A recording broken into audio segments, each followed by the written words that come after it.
E aí, povo? Fala, amores da minha vida, meus esquisitos, bocós queridos. Vamos aqui para mais uma aula de biologia. Nós vamos finalizar a genética hoje, tá? Falando sobre biotecnologia e engenharia genética. Acabou o cruzamento, acabou continha. Podem agradecer a Deus aí, né? Porque, né, acabou essa questão das contas dos cruzamentos, tá? Nós vamos falar hoje sobre biotecnologia e engenharia genética. Então vamos para a aula de genética aqui da terceira série, aula de biologia da terceira série do dia 14 de setembro de 2020, falando sobre biotecnologia e engenharia genética. Bora lá? Vamos começar com um breve históricozinho, né, de quando, como que surge essa questão da biotecnologia, tá? Então, ó, histórico. Antes de 1970, o termo biotecnologia ele era utilizado apenas, né, principalmente na indústria de processamento de alimentos e na agroindústria.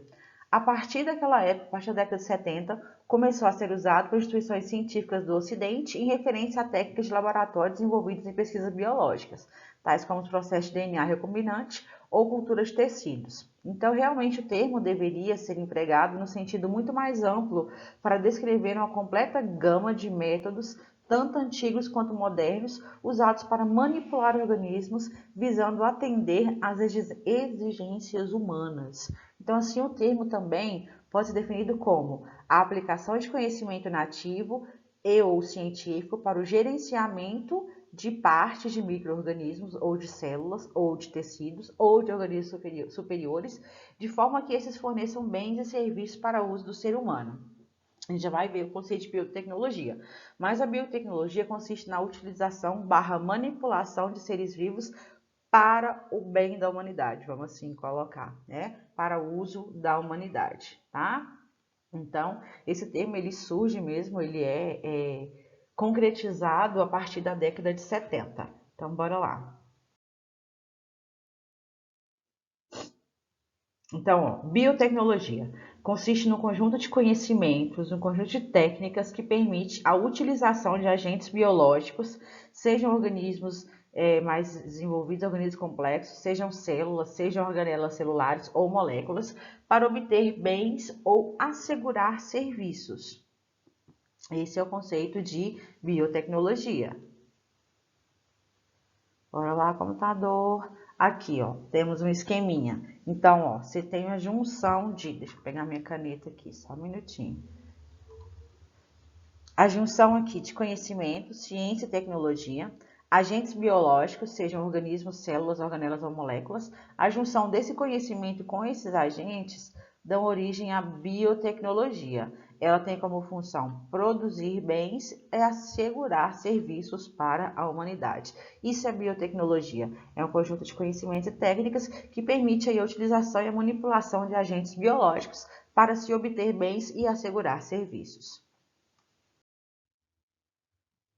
Dentro da biotecnologia, né, nós temos aqui um conjunto de técnicas que é muito utilizado hoje para a indústria farmacêutica. Então, assim, a biotecnologia, o conjunto de técnicas permite à indústria farmacêutica cultivar micro-organismos para produzir antibióticos que serão comprados na farmácia, por exemplo. Tá? Então, hoje, você tem a produção de antibióticos através do uso de bactérias, né? Como é biotecnologia, o saber que permite cultivar células de morango para obtenção de mudas comerciais. Então, aí, cultiva a célulazinha do morango para se obter mudas de pezinho de morango. E também a biotecnologia, o processo que permite o tratamento de despejos sanitários, o tratamento de esgoto pela ação de micro-organismos em fossas sépticas. A biotecnologia também abrange diferentes áreas do conhecimento que inclui a ciência básica, que é a biologia molecular, microbiologia, biologia celular, genética, genômica, biologia, etc. E a ciência aplicada, que seriam técnicas imunológicas, químicas e bioquímicas, e outras tecnologias, como informática, robótica e controle de processos. Então, a biotecnologia está envolvida em tudo isso aí. Dentro da biotecnologia, a gente tem um ramo da biotecnologia chamado de engenharia genética, tá? Então, dentro da biotecnologia, existe um ramo específico chamado de engenharia genética. A engenharia genética, então, ela ocupa um lugar em destaque como tecnologia inovadora. Por quê? Porque ela permite substituir métodos tradicionais de produção, como, por exemplo, o hormônio do crescimento, a insulina, produzido pelo nosso organismo. Hoje, ele é sintetizado por bactérias. Então, você obtém hormônio humano através de outros organismos, como, por exemplo, bactérias. Você pega, isola o gene nosso responsável pela produção da insulina, retira esse gene do nosso corpo, introduz esse gene na bactéria através de uma técnica que nós já vamos falar sobre ela, que chama técnica de DNA recombinante, e a bactéria passa a produzir insulina humana, tá bom? O impacto da engenharia genética atinge vários setores produtivos, né? Oferecendo novas oportunidades de emprego e inversões. Hoje, contamos com plantas resistentes a doenças, plásticos biodegradáveis, detergentes biodegradáveis, biocombustíveis, processos industriais e agrícolas menos poluentes, métodos de biorremediação do meio ambiente, que seria despoluição do meio ambiente através do uso de micro-organismos, e centenas de testes diagnósticos e medicamentos novos, graças aí à engenharia genética. Dentro da engenharia genética, nós vamos falar sobre 3 tópicos específicos. Nós vamos falar sobre mais de 3. Nós vamos falar sobre técnica de DNA recombinante, nós vamos falar sobre enzimas de restrição, vamos falar sobre plasmídios, vamos falar sobre eletroforese ou DNA fingerprint, vamos falar sobre transgênicos e vamos falar sobre clonagem. Então, ó, produtos biotecnológicos. Aqui é só uma comparaçãozinha dos setores e os bens e serviços que a biotecnologia pode oferecer para a gente. Ó. Na agricultura, adubo, oferece pesticidas, silagens, mudas de plantas ou de árvores, plantas transgênicas. Na alimentação, você tem aí o uso da engenharia genética para a produção de pães, queijos, picles, cerveja, vinho, proteína, etc. Na química, você tem a produção de butanol, acetona, glicerol. Na eletrônica, biosensores. Na energia, produção de etanol e biogás. No meio ambiente, você tem aí recuperação de petróleo, tratamento de lixo, purificação de água. Na pecuária, você tem a produção de embriões. Na saúde, produção de antibióticos, hormônios, dentre outros produtos farmacêuticos, tá bom? Então, bora lá. Só um minutinho. Engenharia genética. Vamos dar um nome, falar o que é. O que é engenharia genética? É um conjunto de técnicas que permite aos cientistas identificar, isolar e multiplicar genes dos mais diversos organismos. Então, dentro da biotecnologia, a gente tem um ramo da biotecnologia chamado de engenharia genética, que consiste em identificar, isolar e multiplicar genes dos mais diversos organismos, tá? É também chamada de técnica do DNA recombinante. Então, o termo engenharia genética, ele pode ser resumido apenas num termo, técnica do DNA recombinante, que consiste literalmente em recombinar DNA, galera, em misturar DNA de seres vivos de espécies diferentes, criando organismos geneticamente modificados. Um dos principais exemplos, um dos principais micro-organismos ou organismos vivos utilizados hoje para essa técnica de DNA recombinante são bactérias, tá? Então, as bactérias constituem um dos principais materiais biológicos empregados na técnica de DNA recombinante. Principalmente essa bactériazinha de nome feio aqui, ó, a Escherichia coli, ou simplesmente E. coli. É a bactéria mais utilizada e mais estudada hoje para se desenvolver aí essa técnica do DNA recombinante. Ela que é utilizada para produzir insulina humana, é utilizada para produzir hormônio de crescimento, é utilizada na produção de antibióticos, tá? A bactéria Escherichia coli. Aqui nós temos uma estrutura da célula bacteriana só para mostrar um negocinho para vocês. As bactérias, vocês estão vendo isso aqui, ó, é DNA. Elas têm um DNA principal e elas têm, estão vendo essas bolinhas vermelhas aqui? Isso aqui são plasmídios, tá? Um plasmídio, para quem não se lembra do ano passado, um plasmídio, ele nada mais é do que um DNA, tá? Não é um DNA central, é um DNA, vamos colocar como um DNA periférico, tá bom? São fragmentos circulares de DNA, a gente pode chamar de DNA periférico, tá? E as bactérias, elas conseguem trocar esses plasmídios umas com as outras nos processos de reprodução sexuada, elas conseguem doar plasmídio umas para as outras. Então, hoje, as bactérias elas são um grande foco de estudo da técnica de DNA recombinante. Por quê? Porque os cientistas eles retiram esse plasmídio bacteriano e introduz em outra célula, ou pega um gene humano e liga um plasmídio desse, tá bom? Então, eu coloquei essa imagem aqui para a gente lembrar o que é um plasmídio. É um fragmento circular de DNA presente em bactérias, que é muito utilizado hoje na técnica do DNA recombinante. DNA recombinante, mistura de DNA de indivíduos, nós já vamos chegar lá. Ó, instrumentos usados na engenharia genética. Enzimas de restrição, plasmídios, muitos livros aparecem plasmídeos, em outros aparece plasmídios, tá certo do mesmo jeito. E eletroforese. Vamos falar sobre esses três instrumentos e sobre mais alguns. Então, vamos começar com enzimas de restrição. As enzimas de restrição, também chamadas de tesouras biológicas, são enzimas que elas foram descobertas inicialmente, tá, em bactérias, tá? São ferramentas de grande importância usadas hoje na tecnologia do DNA recombinante, que tem a propriedade, ó, a enzima de restrição, também chamada de tesoura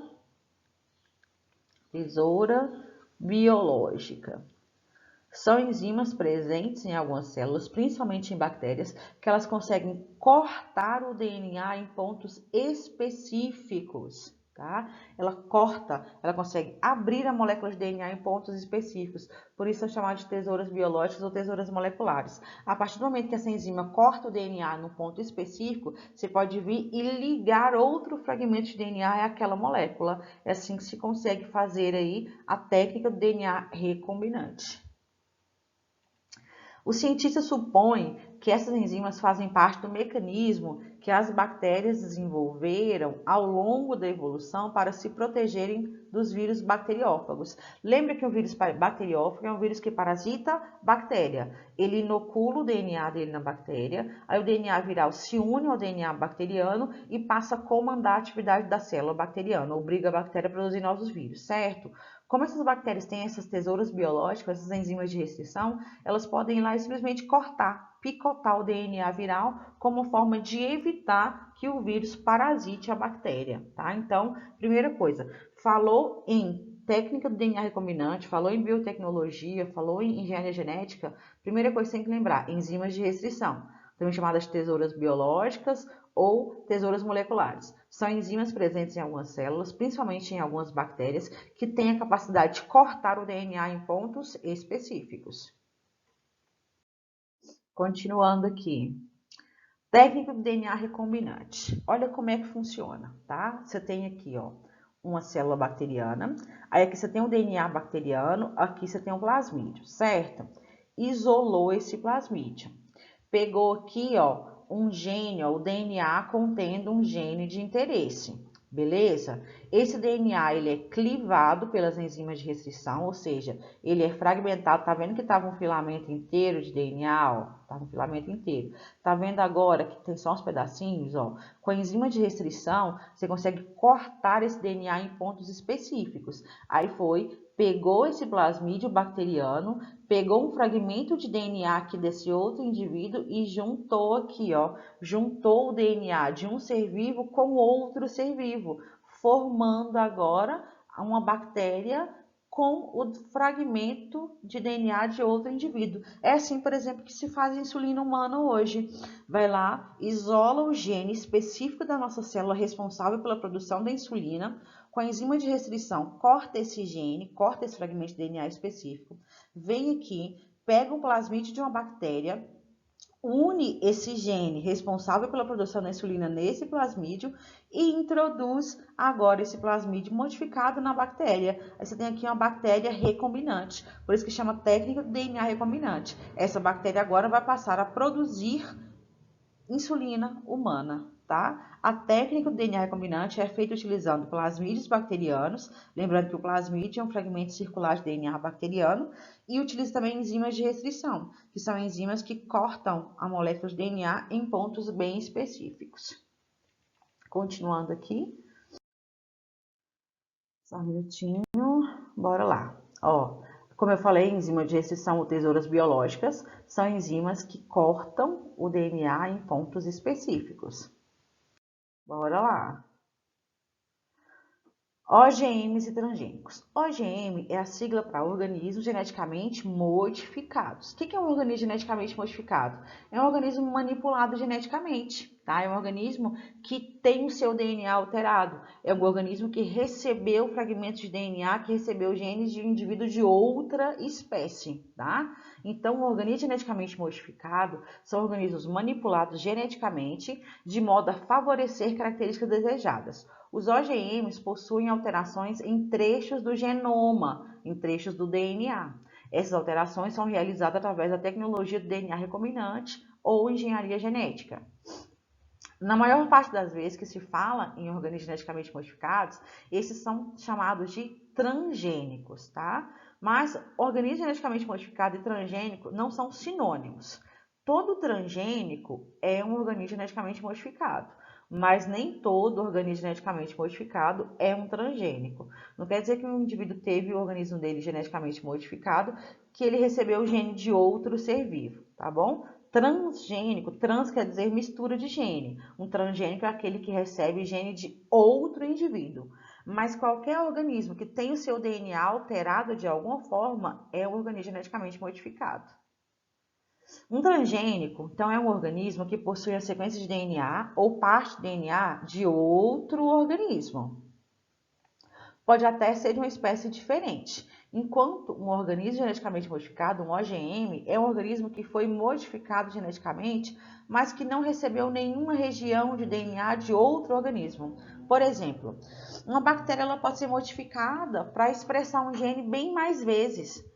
Um único gene dela se manifestar mais vezes. Isso não quer dizer que ela é transgênica, porque ela não recebeu o gene de outro indivíduo, mas ela é geneticamente modificada, porque o metabolismo dela foi alterado, tá? Então, como não foi necessário inserir material externo, ela não é um transgênico, porém, ela é um organismo geneticamente modificado.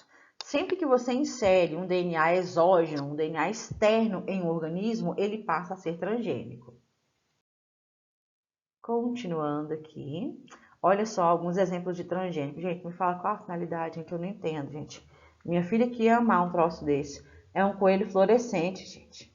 É um coelho bioluminescente, ele é verde marca-texto, ele brilha no escuro, gente. Mas deve ser massa, eu acho que até eu queria. Olha aqui, gente, qual a finalidade desse nariz nesse rato? Não, não é um nariz, caça, é uma orelha, misericórdia.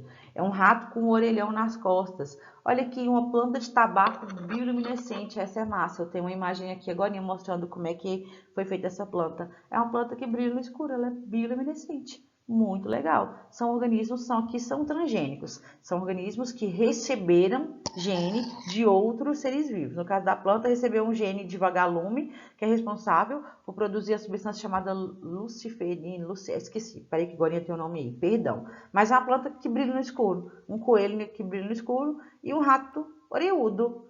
Não entendi por quê, mas tudo bem. Vamos lá. Então, DNA recombinante transgenia, alguns exemplos.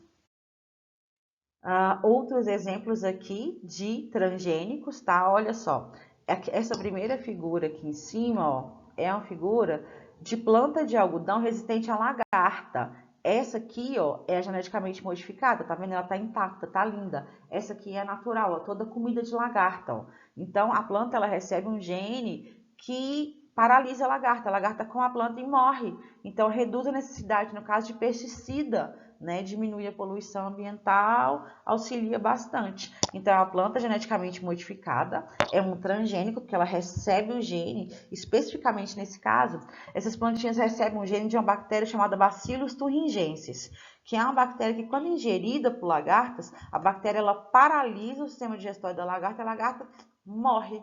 Então, a planta já nasce resistente à praga, você não precisa de pesticida, não precisa de inseticida, tá? E aqui, ó, você tem aqui o Golden Rice, não sei como é que pronuncia, que é um arroz geneticamente modificado, que ele contém um gene que codifica a produção de beta-caroteno. Então, é um arroz que você, ao ingerir, você tem aí a produção de beta-caroteno, que é um carotenoide que é encontrado somente em vegetais de cor laranja, laranjado, vermelho, amarelado.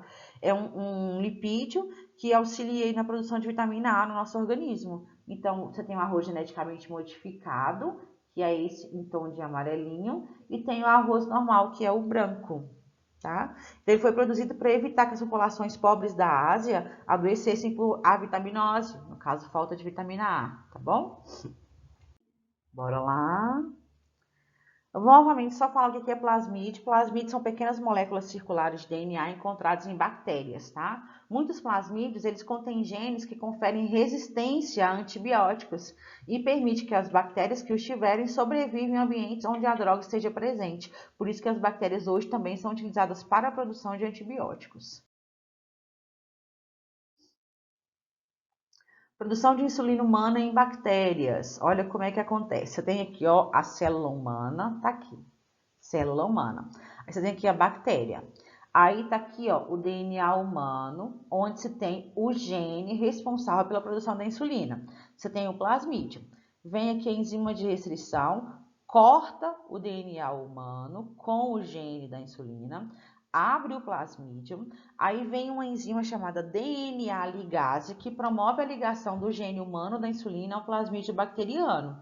Aí a bactéria vai lá e recebe esse plasmídio geneticamente modificado. Aí ela vai se multiplicando, carregando esse gene humano de produção de insulina e passa a produzir insulina humana, tá? Através da técnica do DNA recombinante, que consiste em você tirar fragmentos de DNA de um indivíduo e introduzir no outro. Essa técnica só ocorre graças às enzimas chamadas enzimas de restrição, que são enzimas que cortam o DNA em pontos específicos, né? Um dos materiais mais utilizados hoje na técnica de DNA recombinante é o plasmídio bacteriano, que é um fragmento de DNA fácil de ser manipulado.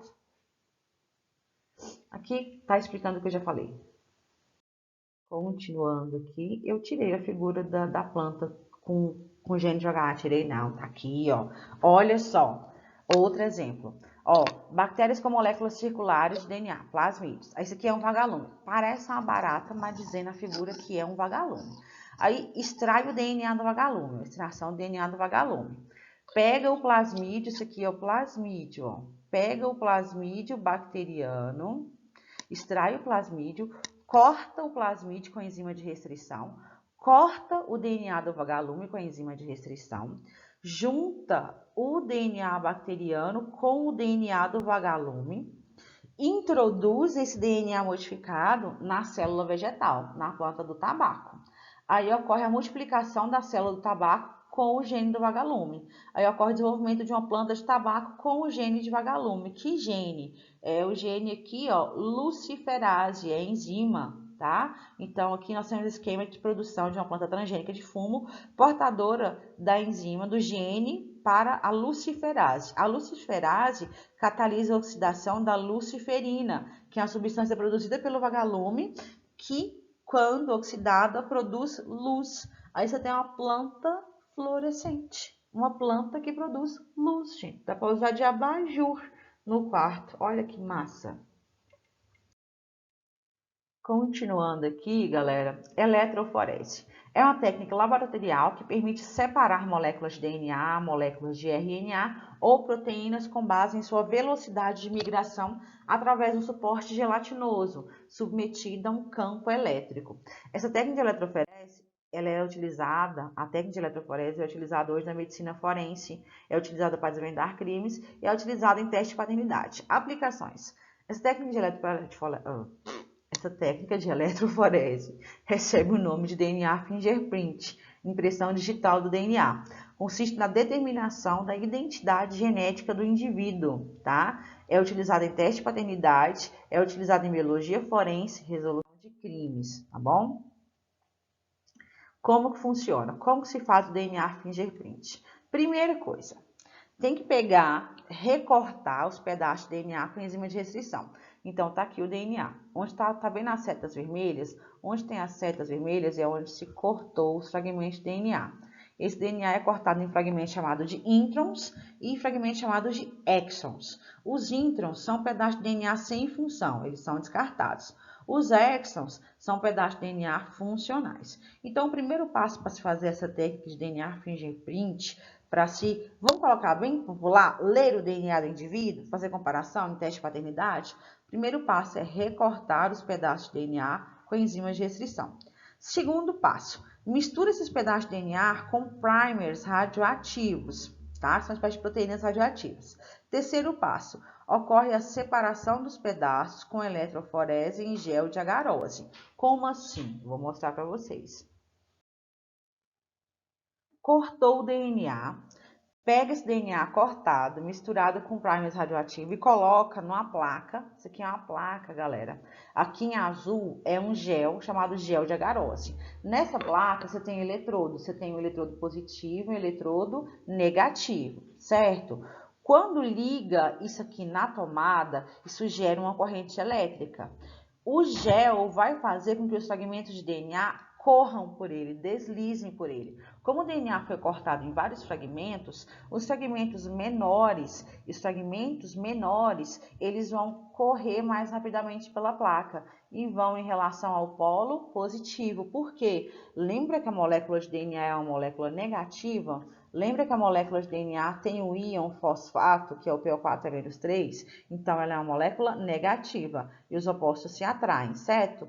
Pegou uma amostra de DNA do indivíduo, picotou esse DNA, distribui essa amostra numa placa ligada a um eletrodo com uma fonte positiva e uma fonte negativa. Ligou o eletrodo na tomada. Nesse eletrodo tem um gel, chamado gel de agarose, tá? O que vai acontecer?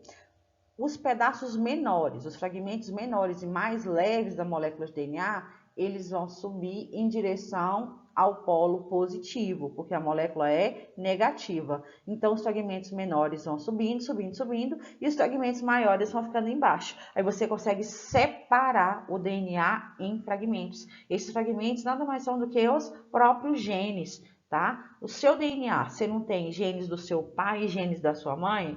Quando você separa esse DNA em fragmentos, dá para fazer uma comparação de amostras. Como assim? Olha aqui, é assim que fica. Isso aqui é uma foto tirada do gel de agarose de uma amostra de DNA, tá? Bora lá. Vamos, slide. Gente, computador abençoado. Computador. Só um minutinho, pessoas. Ó, já foi. Já era, tá? Tem outra imagem aqui, eu mostro para vocês. Ai. Olha só, como é colocado com primers radioativos, olha, aparece assim, coloridinho, ó. Todas essas barrinhas que vocês estão vendo aí são fragmentos de DNA que estão separados em fragmentos menores para os maiores, são separados em genes, tá bom?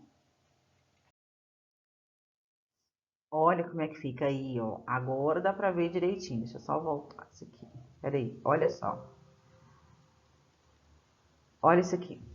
Comparação entre pedaços de DNA da mãe, criança e supostos pais em busca de semelhança. Tá vendo todas, a gente chama de bandas, tá, pessoas? Tá vendo todas essas bandas, esses risquinhos pretos aqui, são genes. Você tem aqui uma criança. Essa criança, metade dos genes dela são do pai, metade são da mãe, certo? Tá aqui a mãe. Você tem dois suspeitos de ser pai, suspeito 1 e suspeito 2, tá? Então, vamos para a criança. Esse primeiro gene vermelho, ele herdou de quem? Da mãe. Beleza. Esse segundo gene, ela herdou da mãe, tá aqui, ó. Esse terceiro gene, ela herdou da mãe. Os outros, tá? Vamos procurar aqui. Agora, vamos mudar a cor da caneta. Vou com a caneta azul aqui. Olha só.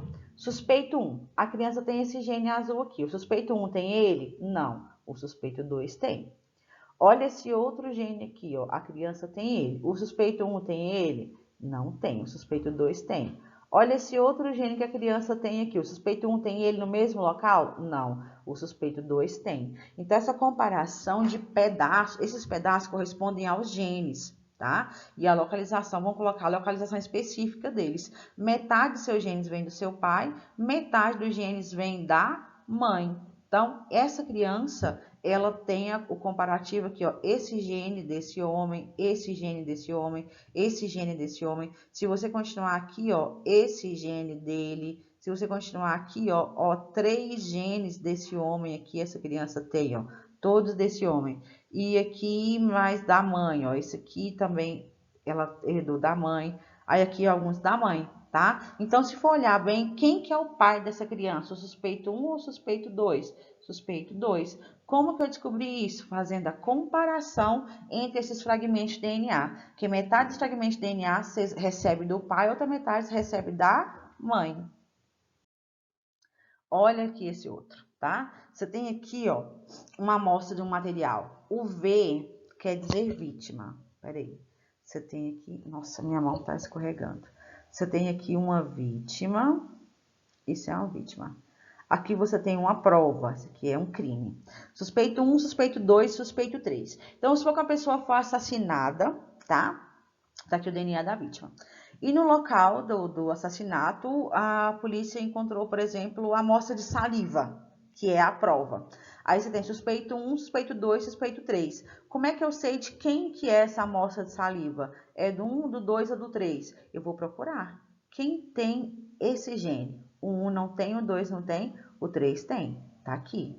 Quem tem esse gene, ó, desse tamanho aqui, ó, o 1 não tem, o 2 não tem, ó, aqui no 3. Quem tem esse gene? Olha aqui no 3. Olha aqui, se você olhar a amostra da prova com a amostra de DNA do suspeito 3, é idêntica. Então, quem é o autor do crime aqui? O suspeito 3. Isso chama técnico DNA fingerprint, que é feito através de eletroforese. Como eu falei, é utilizado em teste de paternidade e biologia forense.